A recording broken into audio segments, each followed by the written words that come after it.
vois des mecs à la salle, ils regardent des séries ou ils regardent des vidéos YouTube en même temps qu'ils s'entraînent. Il y a un temps pour le travail, il y a un temps pour l'entraînement, il y a un temps pour la planification, préparer sa bouffe, machin et tout. Il y a un temps pour manger et il y a un temps pour se reposer aussi, tu vois. Si on parle de prise de muscle, ça sert à rien de se dire ok, je vais prendre 10 kilos. Je me dis mais mec, genre c'est quoi ce bordel? Genre...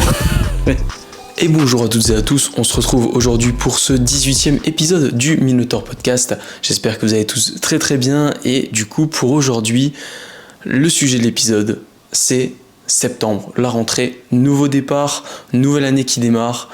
On va pouvoir parler un petit peu d'objectifs, quels objectifs se fixer, etc., etc. On va revenir un petit peu plus en détail sur le sujet, donc ça va vraiment être un sujet principal, épisode qui devrait être pas trop long.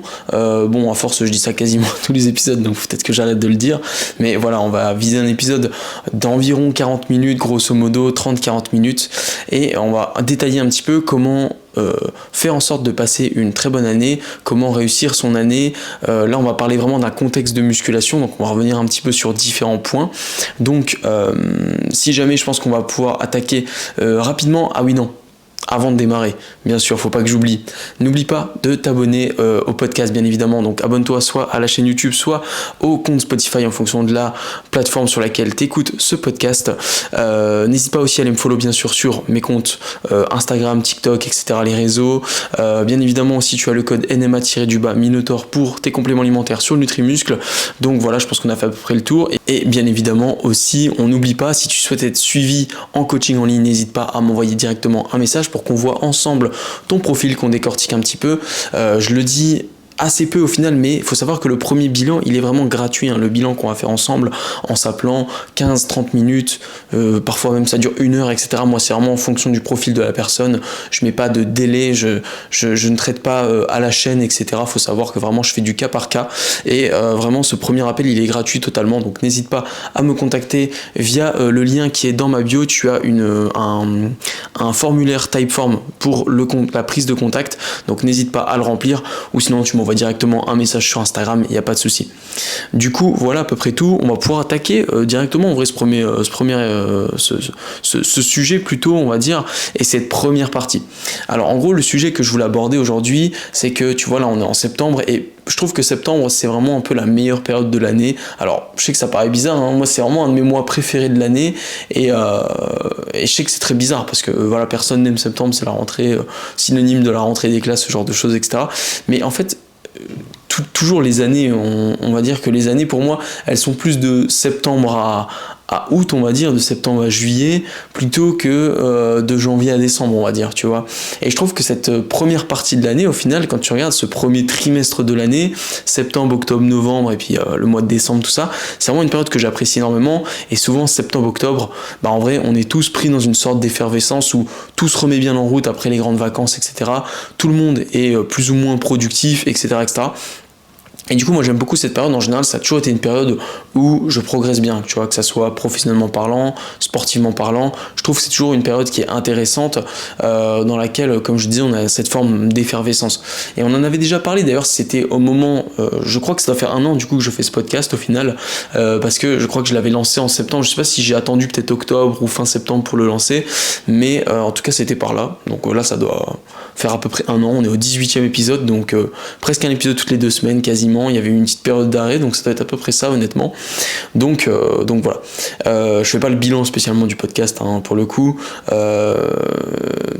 L'idée là c'est vraiment de non plus de faire le bilan de l'année, l'idée là c'est vraiment de voir quelles sont les étapes à suivre, on va dire, pour faire en sorte que tu atteignes tes objectifs sur cette année, cette nouvelle année, je crois qu'on parle d'année fiscale, je crois, je sais plus, on va pas commencer à parler de fiscalité, mais voilà, sur cette nouvelle année de septembre, enfin qui démarre en septembre, on va dire. Donc septembre c'est vraiment le moment pour toi de décider quels vont être tes objectifs que tu vas suivre tout le long de cet hiver qui arrive aussi. Il faut prendre en compte qu'on fonctionne en fonction des saisons et il y a encore quelques temps et même encore aujourd'hui on voit beaucoup de gens qui critiquent le fait de classer ses objectifs sportifs par rapport aux saisons. Par exemple, quand on parle de muscu, ouais, ceux qui font des prises de masse l'hiver sèchent l'été, voilà, tu vois. Mais on est des êtres humains, c'est normal, et en fait on c'est tout à fait normal qu'en fait on rythme notre vie par rapport au rythme des saisons, comme tout être vivant, j'ai envie de te dire. Et du coup, en vrai, c'est assez normal de justement, là on sait qu'on va avoir une période, la période hivernale qui va arriver, et c'est une période dans laquelle on sort beaucoup moins, on va beaucoup moins être sur des activités extérieures, etc. Donc on va peut-être un peu plus se focus sur le travail, on va prendre un peu plus de temps pour soi, etc. On va pouvoir travailler sur des projets annexes à côté, etc.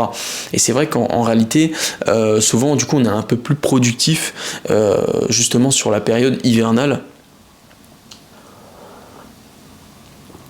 Et du coup, c'est un point qui est vachement intéressant, c'est que septembre, c'est tout pile le moment de mettre en place le plan pour que, parce que là, tu vois, il fait encore assez beau et tout, c'est encore presque l'été, j'ai envie de dire. Mais ça va très vite se dégrader, ça va très vite changer, et on va très vite rentrer dans cette période, tu vois. Donc là, l'intérêt, c'est vraiment de mettre en place ce plan. Donc, le premier point déjà, avant toute chose, j'ai envie de dire, avant de commencer, bien sûr, il va y avoir tout ce qui va entourer ton profil, tu vois, genre ton quotidien, ton travail, etc. Mais tout ça, on les a déjà abordés au final dans d'autres épisodes, même si tu te réfères à l'épisode précédent, ou plutôt ma vidéo YouTube précédente, qui était une vidéo où je faisais l'analyse de la diète, d'un profil, du training, etc. Vraiment, j'analysais tout sur une personne, etc. Au final, tu comprendras que voilà, il y a l'analyse du profil qui est déjà quelque chose qui va prendre énormément de temps. Maintenant, l'intérêt là, c'est vraiment de faire l'analyse, pas vraiment du coup une analyse, mais plutôt la sélection de l'objectif qu'on va vouloir atteindre sur cette période de temps. Donc, un objectif pour pouvoir bien le choisir, parce qu'en réalité c'est facile de se fixer des objectifs, mais par contre on va se fixer des mauvais objectifs ou des objectifs qui sont inatteignables, etc. Peu importe, qui ne vont pas cocher les critères suivants que je vais t'épeler juste après, qui font que tout simplement en fait tu vas tourner dans le vide. Et la grosse problématique là-dedans, c'est que tu vas te retrouver à perdre énormément de temps, et si tu perds les 6 mois de l'année où tu es le plus productif, au final c'est pas 6 mois que tu as perdu, c'est quasiment 1 an, tu vois. Donc voilà, sur ce point là c'est assez important de pouvoir sélectionner un bon objectif. Donc, on va rentrer directement dans le vif du sujet. Comment sélectionner un objectif qui va nous être pertinent, on va dire. Eh bien, pour ça, il y a un acronyme qui est assez connu dans le monde de l'entrepreneuriat, du développement personnel, etc. Si tu écoutes souvent des podcasts de ce style, tu as déjà dû entendre parler de cet acronyme qui s'appelle l'objectif SMART. Alors SMART, c'est du coup un acronyme. Chaque lettre du coup veut dire un mot qui veut dire une idée, on va dire. Et donc la première lettre, le S, c'est pour spécifique. Et en gros, par spécifique, on entend que ça doit être un objectif qui en gros n'est pas flou, tu vois. L'objectif, il doit être clair, il doit être précis, et on sait en fait vers quoi on tend en allant sur cet objectif-là.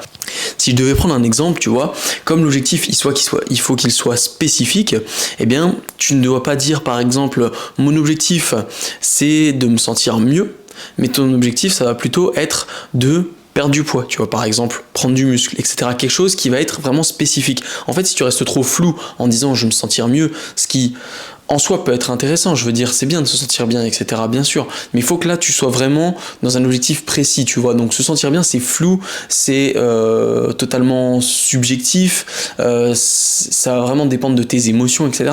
Donc ça va être assez compliqué de juste dire quelque chose comme ça. Et donc ça, c'est un objectif qui est entre guillemets, sans faire le mec qui veut critiquer quelqu'un qui aurait cet objectif-là, hein, mais c'est un objectif qui, entre guillemets, a peu de chances de te mener quelque part, parce qu'il n'est pas très précis, tu vois. Ensuite, le deuxième acronyme, la deuxième lettre, qui est le M, c'est pour mesurable. Et pourquoi mesurable ? Parce qu'en fait, ton objectif et ta course vers ton objectif, elle doit pouvoir du coup être visible, tu vois, c'est-à-dire que tu dois pas avoir quelque chose, encore une fois, si on reprend l'exemple de se sentir bien, il y a rien de mesurable à part ton bien-être au quotidien, c'est-à-dire que, à moins que, du coup, demain, tu te fasses un petit tableau sur le côté, et t'es là, t'écris, ok, aujourd'hui, je me sentais bien à 9 sur 10, hier, je me sentais bien à 7 sur 10, etc., ce qui pourrait être une forme de mesure, mais c'est totalement subjectif, tu vois, eh bien, ça va pas, du coup, t'aider à te focus sur le long terme, tu vois. Avoir quelque chose de mesurable, c'est aussi quelque chose qui va être, du coup, quand quantifiable, etc., etc. Et du coup, tu vas pouvoir cocher des petites cases et avancer petit à petit. Donc, avoir un objectif mesurable, par exemple, imaginons qu'on soit dans un contexte où on veuille perdre du poids, on peut dire, voilà, j'ai un objectif de perdre tant de kilos, au moins tant de kilos, la rigueur, j'ai envie de dire, et du coup, on peut essayer de se cocher des petites timelines, dire, ok, au bout de tant de mois, j'aurais perdu tant, etc.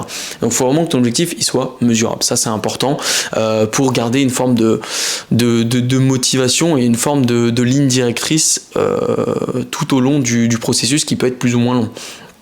Ensuite, du coup, le A, c'est pour, c'est achievable, en gros, c'est atteignable, on va dire, tu vois, il faut que l'objectif, entre guillemets, ça soit possible. Et du coup, je trouve que ça se regroupe vachement avec le R qui est réaliste. En gros, il faut que, achievable, en gros, c'est plus... Si on devait, parce que ça c'est vraiment une traduction de dire atteignable ou accessible, un truc comme ça, c'est vraiment une traduction littérale de l'anglais, tu vois. Mais en réalité, ce que ça voudrait plutôt dire, c'est qu'en gros, on peut, un peu comme le mesurable, tu vois, c'est-à-dire que tu peux du coup avoir des petits points de référence de progression de semaine, de mois en mois, de cycle en cycle, peu importe comment tu fonctionnes, tu vois. Et du coup, le R pour réaliste, là on tend plutôt vers justement une définition de quelque chose qui est simplement qui est atteignable en fait. C'est pas quelque chose d'impossible, etc. Tu vois, c'est pas par exemple si tu te fixes l'objectif en 6 mois de faire du bench à 200 kg en série alors que t'as 4 mois de muscu, voilà, tu sais très bien que ce n'est pas un objectif atteignable, enfin tu vois quoi, tu vois un petit peu l'idée. Donc faut que ça reste réaliste. Du coup ça demande un petit peu d'objectivité, de parfois prendre conscience un peu de certaines choses, parce que parfois on se fixe des objectifs un peu trop grands et on se rend compte qu'en cours de route, tu vois, que en fait c'était pas atteignable, c'était pas à notre portée, et ça c'est dommage parce que c'est entre guillemets la pire chose, parce que du coup tu t'arrêtes en plein milieu du truc et tout, enfin voilà quoi, tu te retrouves dans la situation où tu vas te dire foutu pour foutu et tu fais plus rien et tu perds 6 mois quoi, tu vois. Donc encore une fois, ça c'est assez important je trouve comme point. Et puis le dernier, du coup le T, c'est pour en gros la temporalité de ton objectif, c'est-à-dire qu'il doit être défini sur un temps. Honnêtement sur celui-ci je suis pas forcément fan, parce qu'en fonction de ton objectif c'est peut-être mieux de te mettre un objectif de temps qui va être plus ou moins flou, parce qu'il y a certaines choses qui, voilà tu vois, si on prend l'exemple de je veux prendre du poids, tu vois, je veux prendre du muscle, etc., je veux faire une prise de masse, si tu te fixes du coup un objectif de kilos en plus, que tu te fixes 10 kilos et que tu te fixes un temps fixe, par exemple 6 mois, tu vois, qu'est-ce qui va se passer quand au 4e mois tu vas te dire putain il me reste plus que 2 mois et j'ai pris que 5 kilos, il me reste 5 kilos à prendre en 2 mois, tu vas bulker comme un porc et puis tu vas devenir bien gras, tu vois. Donc c'est pas forcément le plus opti dans certains cas je trouve d'avoir vraiment un temps défini très précis, mais en revanche c'est quand même bien d'avoir un temps défini, parce que c'est ce qu'on appelle la loi de Parkinson, il me semble, hein. Si je dis pas de bêtises, c'est la loi de Parkinson, ça, qui en gros, on utilise toujours le maximum de temps qu'on a alloué à un truc. Imaginons que tu as une tâche qui te prenne 30 minutes, si tu te dis j'ai 1 heure pour la faire, tu vas mettre 1 heure pour la faire, c'est sûr, et tu mettras peut-être même 1h15, tu vois. Donc il faut toujours se dire qu'on va toujours aller au plus loin possible dans notre temps, parce notre cerveau il est feignant, nous-mêmes on est feignants, on est tous feignants à certains niveaux, etc. Donc voilà, tu vois, t'as beau être discipliné, si t'as 4 heures pour faire un truc, tu vas mettre 4 heures à le faire quasiment, c'est quasiment sûr. Donc faut comprendre que ce point là du coup il est assez important quand même de fixer soit une deadline par exemple, soit après voilà, ça va dépendre de ton objectif. Encore une fois, si tu as un objectif, je sais pas, d'aller faire une compétition, c'est la date de la compétition, tu vois, forcément tu auras pas ni plus ni moins de temps, tu vois, en soi.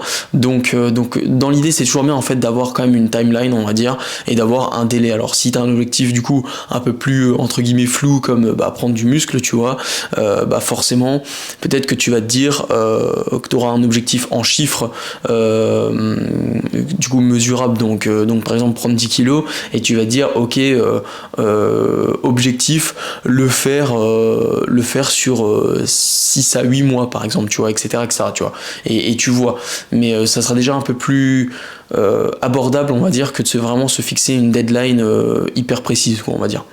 Donc voilà.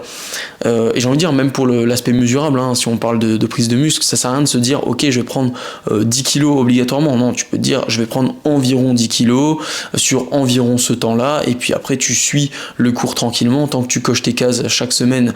Après, si t'as pris que 8 kilos en 7 mois, c'est pas grave, tu vois. Si tu t'étais fixé 7 mois, tu restes sur 7 mois. Donc voilà, faut voir un peu sur quelle variable on peut essayer d'être assez souple aussi en fonction des objectifs. Du coup, voilà un petit peu pour l'introduction, comment du coup trouver un objectif qui va nous être pertinent. Il faut que ça réponde du coup à tous ces critères-là, SMART, donc spécifique, mesurable, atteignable du coup on va dire, réaliste et temporellement défini. Ça c'est important, c'est vraiment une définition qui est assez connue dans le domaine du développement personnel, de l'entrepreneuriat, tout ça, mais c'est vraiment important de le garder en tête quand on va choisir son objectif. Et il faut vraiment pas choisir un objectif sur un coup de tête, hein. J'avais déjà fait un épisode sur ça, sur le fait d'après de se retrouver à faire la girouette, etc. C'est important d'avoir un objectif qui va vraiment nous driver et qui va vraiment être pertinent, parce que sinon on perd du temps honnêtement. Du coup, voilà pour ce point. Toujours le petit café, bien évidemment, j'ai oublié de le dire. Ça va devenir... faut que ça devienne un gimmick de ce podcast. Ok, du coup maintenant, on va pouvoir passer à l'application du plan. Comment appliquer son plan, et là on va plutôt rentrer vraiment dans la partie muscu, hein. Là sur le choix d'objectifs, on va dire qu'on était assez étalé, hein, mais là l'idée c'est par contre l'application du plan. On va vraiment parler dans un contexte muscu, on va parler un petit peu diète, on va parler tout ce qui va être autour de l'entraînement, etc. Donc voilà. Juste pour prévenir au cas où, là ça va pas forcément parler de tout ce qui est, on va dire, l'aspect professionnel ou relationnel, etc. Sache que ton objectif que tu vas choisir, il peut très bien être sportif, comme il peut très bien être professionnel, comme il peut très bien être relationnel, comme il peut très bien être sur un plan de développement personnel aussi, il peut être spirituel, il peut être émotionnel, il peut être ce que tu veux. Tu peux avoir aussi plusieurs objectifs, hein, parce que un objectif professionnel n'empêche pas un objectif sportif par exemple, etc. Enfin faut voir. Après bien sûr ça dépend un petit peu les niveaux, hein, bien sûr. Donc voilà. Donc on va pouvoir passer maintenant à la suite.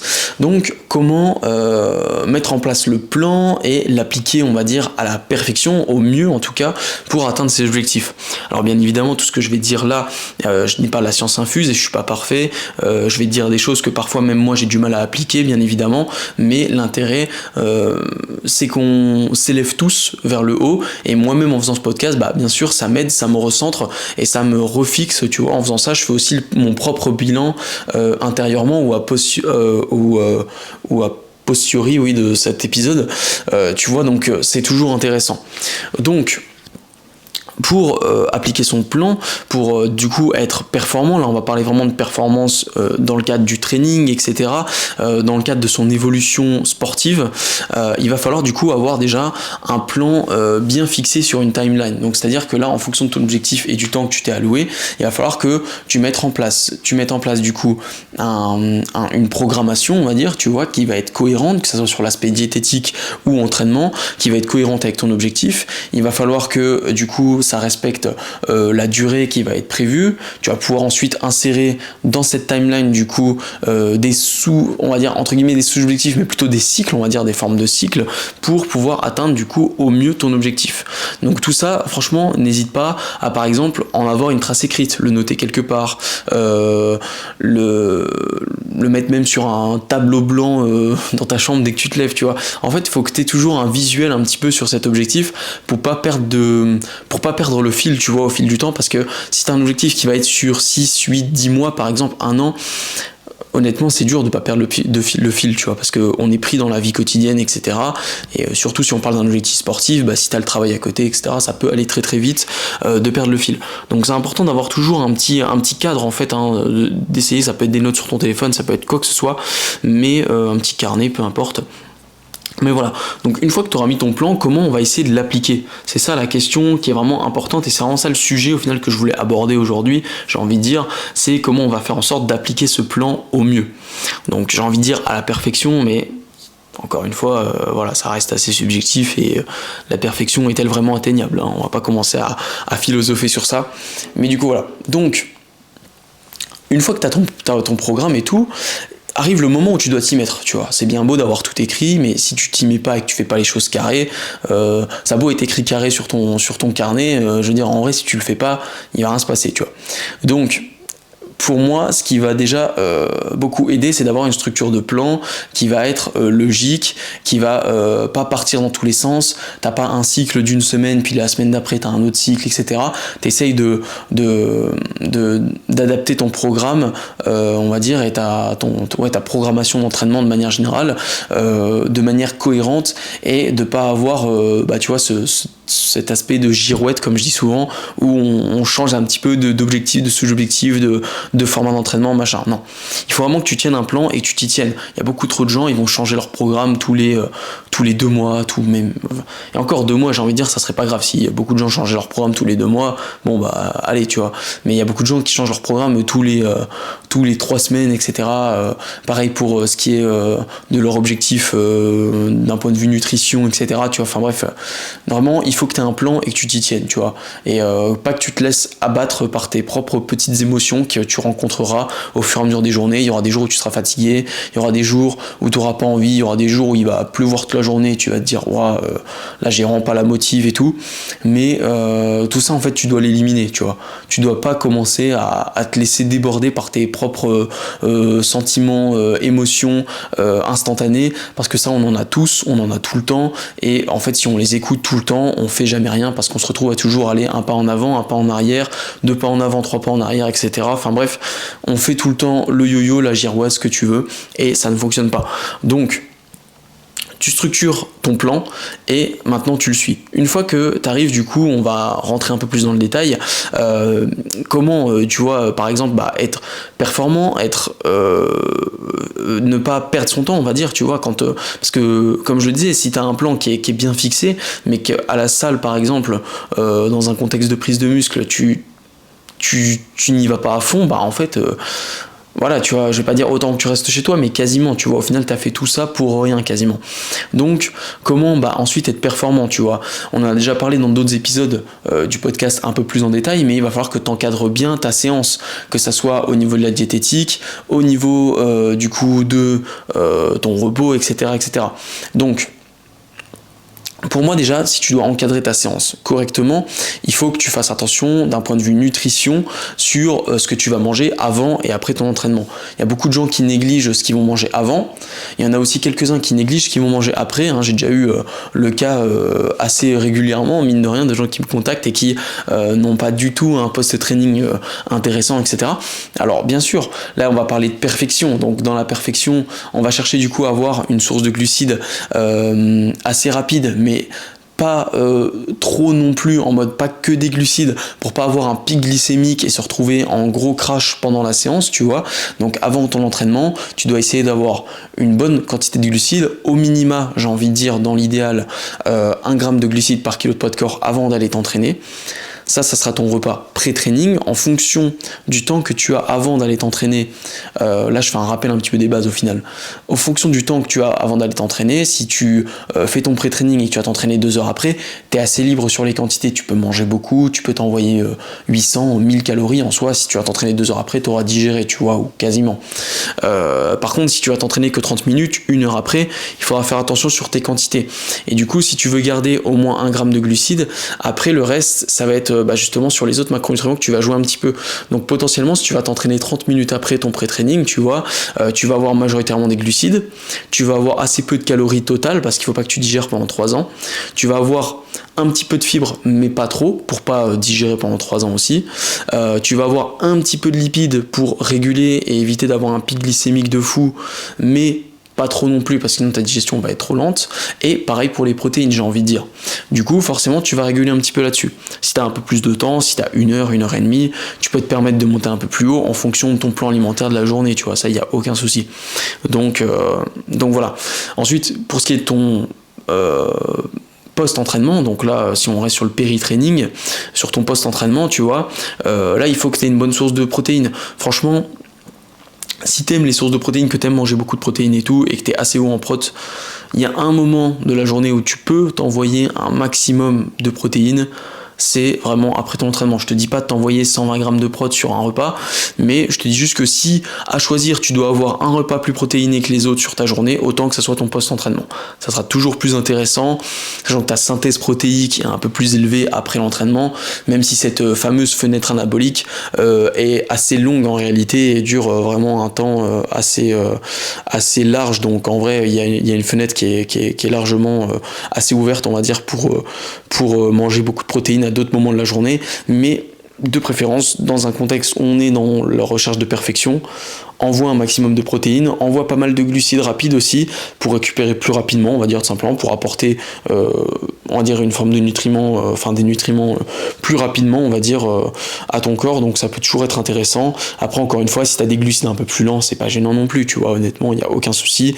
Et pareil, dans l'idée, tu peux ne pas envoyer full lipides, mais même plutôt intéressant, parce que un petit pic glycémique après l'entraînement, pourquoi pas, du coup, mais au final, si ça t'arrange d'avoir beaucoup de lipides après l'entraînement, c'est pas dérangeant du tout et ça va pas du tout freiner ta progression pour le coup.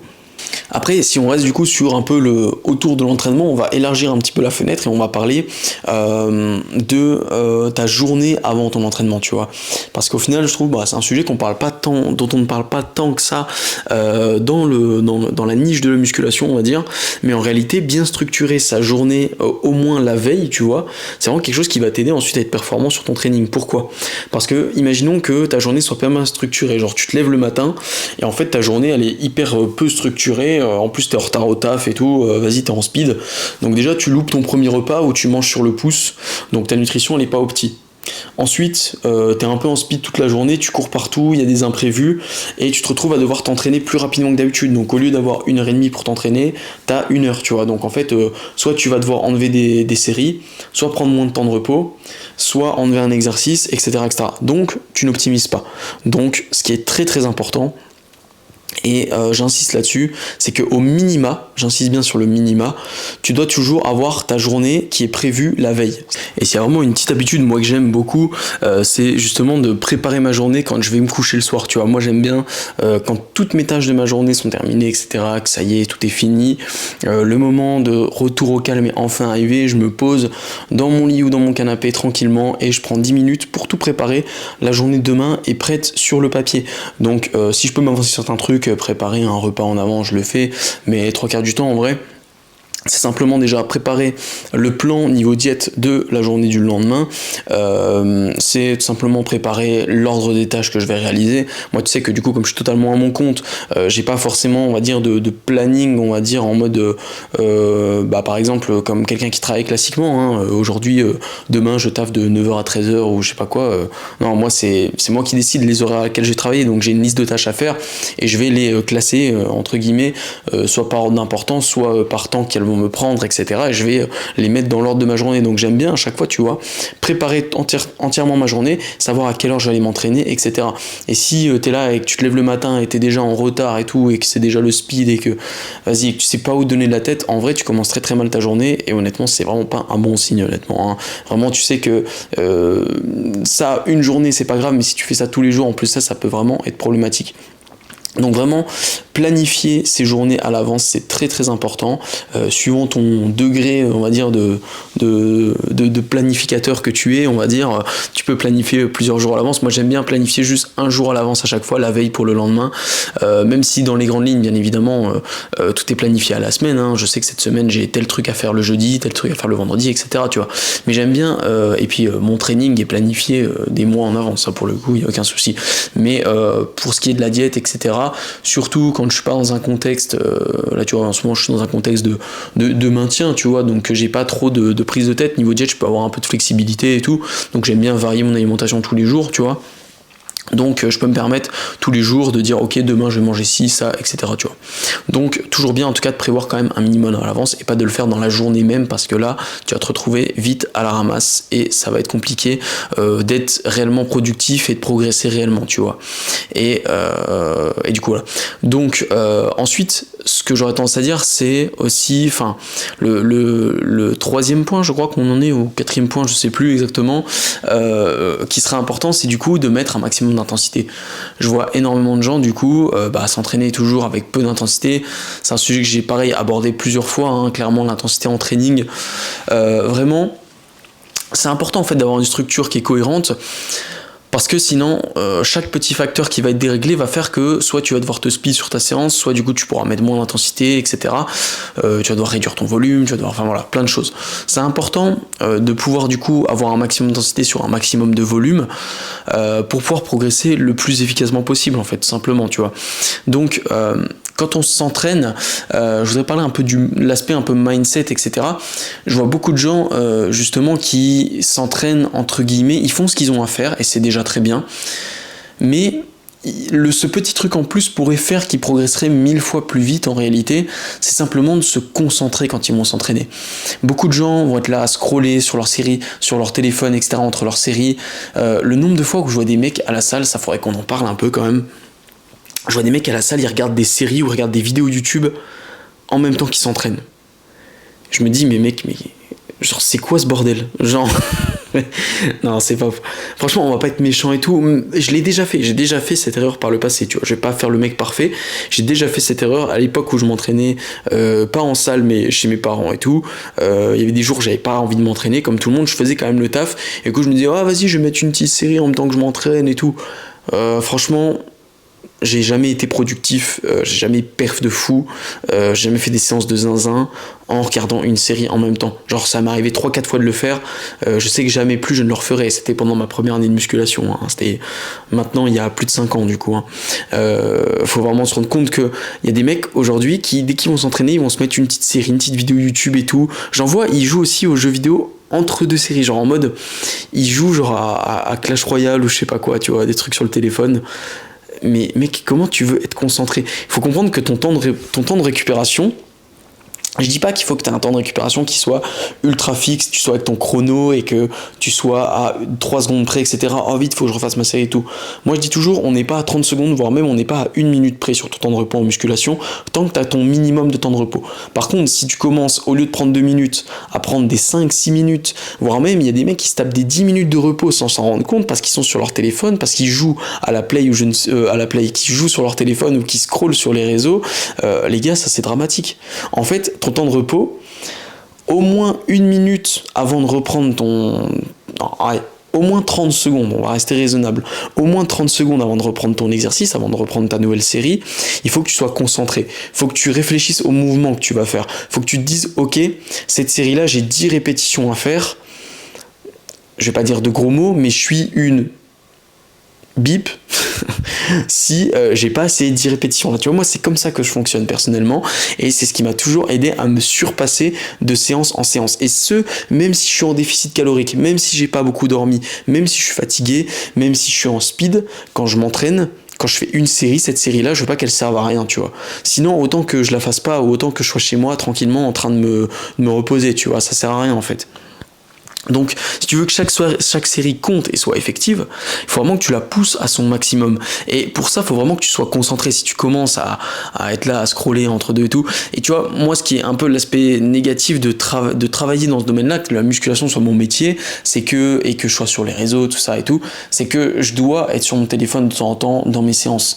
Parce que soit je vais filmer des trucs, soit tout simplement, je sais pas, je reçois un appel, j'ai un message important à répondre et tout. Malheureusement, c'est des choses qui arrivent, et les peu de fois où je vais me retrouver à du coup ouvrir les réseaux sociaux pendant mes séances, et je le sens tout de suite que si je fais pas genre je réponds au message et hop tout de suite je jette mon téléphone sur le côté et que je commence à me laisser attraper par les réseaux sociaux qui sont faits pour ça, l'algorithme est fait pour ça, pour t'attraper dans le truc, que tu restes sur le réseau social en question pendant des heures et des heures, hein.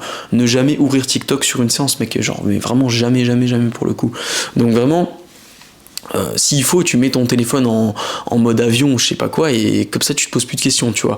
Mais malheureusement, moi parfois voilà, je suis un peu obligé d'être un petit peu sur mon téléphone pendant ma séance pour filmer un truc, pour machin et tout, et je sais que faut pas que je me laisse happer par le téléphone, parce que si je le fais, je vois tout de suite la différence. Alors que si vraiment t'es là, t'es focus, t'as juste ta musique dans tes oreilles, tu peux écouter pourquoi pas un podcast en soi, hein, pour t'entraîner, ça va pas trop gêner, tu vois. C'est comme la musique, en soi quand t'es dans ta série, tu fais un peu abstraction, on va dire, tu vois, donc c'est pas gênant du tout d'écouter un podcast, j'ai envie de dire. Mais par contre, à partir du moment où c'est tes yeux et que tu commences à regarder une vidéo, à regarder un truc, là laisse tomber, ton esprit il est happé par le truc, tu peux pas être performant sur ta séance, tu vois. Donc très important déjà d'esquiver tous les trucs qui vont te distraire de ta séance. Et tu vois, donc pour revenir là où j'en étais, c'est 30 secondes avant, voire même 1 minute avant, tu réfléchis à ton mouvement, t'es là, tu te mets en place, tu souffles fort, tu prends ta respiration, t'essayes de faire monter un petit peu l'adrénaline, de faire monter une sorte de pression en toi, tu vois. On parle souvent plusieurs fois j'avais fait des réels, j'en ai même parlé je crois pendant un podcast. Il faut que ta série, elle te stresse, c'est-à-dire que tu dois être stressé d'avance par ta série, tu vois, genre avant une série, peu importe laquelle, hein, n'importe quel exo, que ce soit même des curls, t'es avec tes haltères sur les genoux, t'es avec tes haltères dans les mains, prêt à partir, tu réfléchis à ce que tu dois faire et tu te dis, ok, si je bats pas mon record et tout, je suis un loser et tout, j'aurais raté ma séance, tu vois, faut que tu te mettes la pression pour que, en fait, t'aies une petite adrénaline qui monte, que l'effet positif du stress qui est le boost d'adrénaline et le boost, on va dire entre guillemets un boost de motivation, fait que tu vas être performant. Que si t'es là, tu te dis bon allez, il me reste 3 séries, bon vas-y hop, tac, entre les 3 séries, à chaque fois t'es là, tu scrolles un petit peu et tout, tu te dis bon allez c'est bientôt fini, je vais pouvoir partir et tout, bah laisse tomber, t'auras déjà pas un bon feeling, t'auras pas un bon pump, t'auras pas des perfs qui vont exploser de séance en séance. Donc vraiment faut comprendre que ça c'est très très important de se fixer là-dessus. Donc c'est important aussi d'avoir une bonne structure, parce que tu vois, si tu notes bien à chaque fois tes perfs de séance en séance, bah il y a ce truc là de se dire, est-ce que la dernière fois j'ai fait je crois la dernière fois j'ai fait 10 ou 11 répétitions, bon bah vas-y on va essayer d'en faire 11 ou 12, un truc comme ça, ou ok dernière fois j'ai fait 10 reps, là j'en fais 11, tu vois, c'est totalement différent déjà la manière dont tu te places sur l'exercice. Donc attention à ça, c'est très important d'être bien focus, bien concentré. Donc voilà vraiment mon tips en vrai principal, hein. Si tu as un bon péri-training, que tu es bien focus sur ta séance, déjà il n'y a aucune raison pour que ça se passe mal, tu vois. Et ensuite, on va parler un peu du dernier point, c'est ta récupération, ton repos. Déjà, on va parler, même revenir un peu sur le post-training. Ton post-training, dans l'idée, il faut que ça soit un moment où tu es dans le calme, tu vas récupérer le moment de stress qui était la séance, tu vois, où tu t'es mis la pression, tu as envoyé tout ce que tu avais. Ça, c'est terminé maintenant. Retour au calme, tu vois. On revient tranquillement, on redescend, la pression cardiaque, le cortisol, tout ça, ça doit redescendre tranquillement. L'idée justement c'est que là tu sois dans une phase anabolique, donc c'est-à-dire une phase anabolique, c'est une phase où justement je viens de parler du cortisol. Le cortisol, l'hormone du stress, redescend. L'hormone du stress, le cortisol, c'est catabolique, hein, faut savoir. Donc il faut vraiment essayer d'être dans une phase où on est déstressé, relâché, on prend le temps de manger tranquillement son post-training, repas le plus important, on est là, on souffle bien, s'il faut on regarde une petite série, un film, ce que tu veux, une vidéo YouTube, vraiment tu te mets dans un cadre, dans un moment où t'es relâché, tu vois. Si t'es en speed juste après, c'est moins opti. Alors encore une fois, voilà, si tu dois t'entraîner entre midi et 2, que tu dois reprendre le boulot juste après ou des trucs comme ça, voilà, c'est triste, c'est malheureux, mais c'est comme ça et tu peux pas faire autrement et c'est pas grave en soi, tu vois. Mais si on parle d'optimisation, il faut vraiment que, si possible, ça soit un moment calme où tu puisses te relâcher, prendre le temps de manger et prendre le temps même de digérer après, tu vois. Ensuite, pour ce qui est du repos de manière générale, il faut bien sûr, du coup, comme je disais, que ton programme soit cohérent, que tu aies une bonne récupération pour pouvoir performer à chaque fois. Donc, il faut que tu aies un bon sommeil, que tu aies un bon rythme circadien de manière générale, et que tu sois pas dans une situation de surentraînement, etc., de surfatigue. Tu vois, j'en ai parlé dans une story justement. Par exemple, tu vois, si on parle d'une dépense, le NEAT, tu vois, qui fait partie des dépenses en soi, hein, qui représente une fatigue mine de rien. Si volontairement tu t'infliges un NEAT qui va être trop élevé par exemple, ça va impacter ta récupération et en fait tu seras peut-être moins performant. Donc c'est bien d'avoir un NEAT élevé, et il y a beaucoup cette mode aujourd'hui qui est d'avoir un gros nombre de pas et tout, mais en réalité avoir un trop gros nombre de pas peut nuire aussi à ta progression, tu vois. Si tu es dans un contexte de déficit calorique, ça peut être intéressant, bien évidemment, parce que du coup, tu augmentes ton déficit calorique par l'activité, ce qui est un peu mieux que d'augmenter son déficit calorique par une diminution des calories ingérées, tu vois, ça c'est sûr.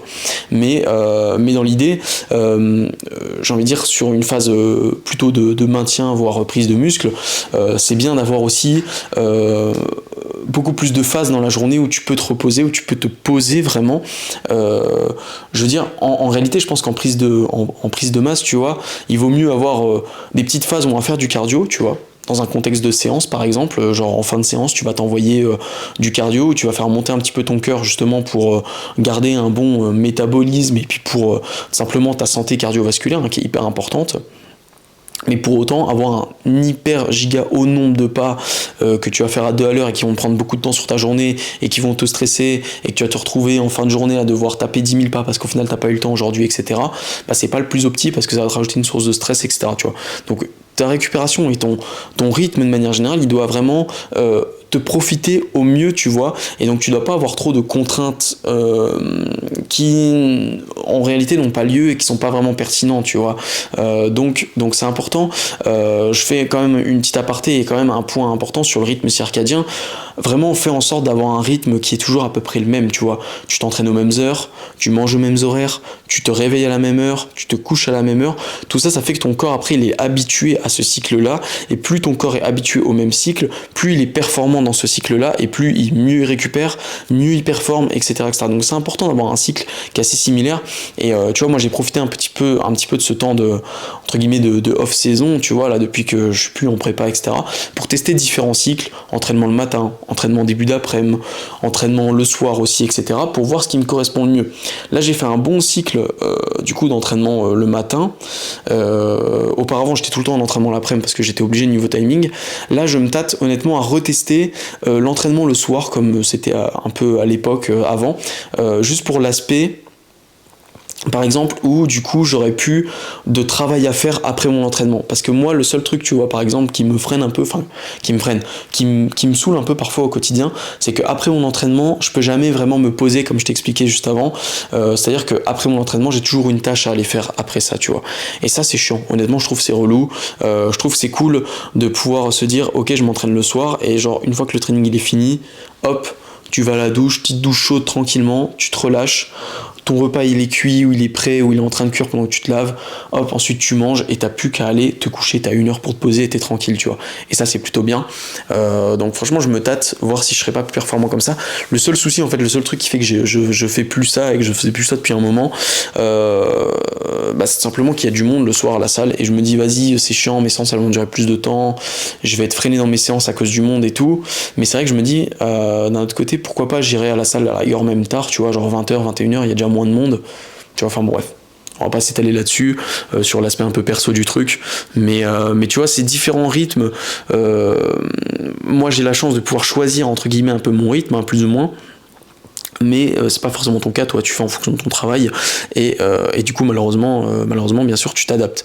Donc l'idée c'est que tu gardes toujours ce même rythme et attention du coup c'est les jours où tu vas être en week-end par exemple, où tu vas être en off par rapport à ton boulot, ne dérègle pas tout à fait ton rythme, tu vois, garde à peu près, alors je sais que c'est un peu frustrant et puis des fois on a du coup pas du tout le même planning le week-end hein, forcément tu vois, mais essaie de garder plus ou moins le même rythme, ne serait-ce que sur l'heure de coucher et l'heure de lever. À 1 heure près, j'ai envie de dire à 1 heure près, c'est pas gênant, tu vois, on reste humain, voilà, tu sors le vendredi soir avec tes amis, après le boulot, je sais pas quoi, fin de semaine ou le samedi, puis le dimanche, tu te lèves un peu plus tard, à 1 heure près, c'est pas grave, mais essaye de garder quand même un petit peu le même rythme, ça t'aidera beaucoup et ça évitera que tu dérègles et que tu fasses du yo-yo un peu tout le temps. Du coup voilà un petit peu pour cet aspect du coup récupération, et j'ai envie de dire c'est vraiment un aspect aussi bien-être mine de rien, de s'autoriser des moments comme ça où tu te relâches un petit peu, tu te mets un peu moins de pression et voilà, il y a un temps pour tout, il y a un temps pour le travail, il y a un temps pour l'entraînement, il y a un temps pour la planification, préparer sa bouffe, machin et tout. Il y a un temps pour manger et il y a un temps pour se reposer aussi, tu vois. Donc il faut vraiment que tout soit bien cadré et que tu sois pas tout le temps à faire tu vois, que tout soit un peu à cheval, tu travailles en mangeant et puis machin et trucs, tu vois. Essaye de toujours être sur un rythme, mais bon. Après ça c'est dans l'idéal forcément, et c'est comme je dis, on peut pas être dans la perfection sur tout le temps, on peut pas être parfait sur le training, le repos, la nutrition, le professionnel, le relationnel, tout en même temps, c'est pas possible, il va pas assez d'heures dans une journée malheureusement, mais on fait au mieux, et l'intérêt c'est de trouver justement des compromis qui sont pertinents et qui t'arrangent, tu vois. Du coup, on arrive un petit peu sur la conclusion de cet épisode. J'espère qu'il t'aura plu. J'espère qu'il t'aura permis de remettre un petit peu les choses en perspective pour ton propre profil. Et du coup, j'ai plus qu'à conclure au final cet épisode sur, comme d'habitude, ne pas oublier de liker, de commenter, que ce soit sur YouTube ou sur Spotify. Tu lâches une review, tu lâches un like, tu t'abonnes, etc. Bien sûr, ça m'aide énormément. Voilà, n'hésite pas même à repartager les réels, etc. Repartager directement à tes amis, tes proches cet épisode si tu le trouves pertinent.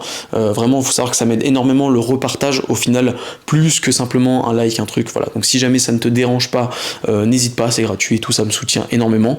Ensuite, n'hésite pas aussi à utiliser mon code NMA-Minotaur sur Nutrimuscle. Ça pareil, ça me soutient énormément, donc n'hésite pas. Et puis ça te soutient aussi avec des compléments alimentaires de qualité.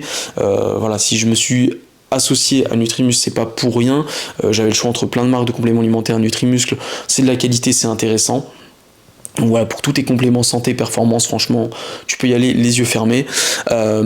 Ensuite, bien évidemment, si tu aimes un petit peu ma manière de réfléchir, mon approche, etc., n'hésite pas du coup à me contacter pour du suivi en ligne, voire même simplement une simple programmation, une diète personnalisée, etc., pour que je puisse t'aider sur ton profil. Voilà, tu m'envoies un DM sur Insta, où je rappelle du coup le lien dans la bio, bien évidemment. Et sinon, ça va être à peu près tout. Oui, on a fait le tour. Eh bien écoute, j'ai plus qu'à te souhaiter du coup une très bonne soirée ou une très bonne journée. Surtout, ne lâche pas tes efforts.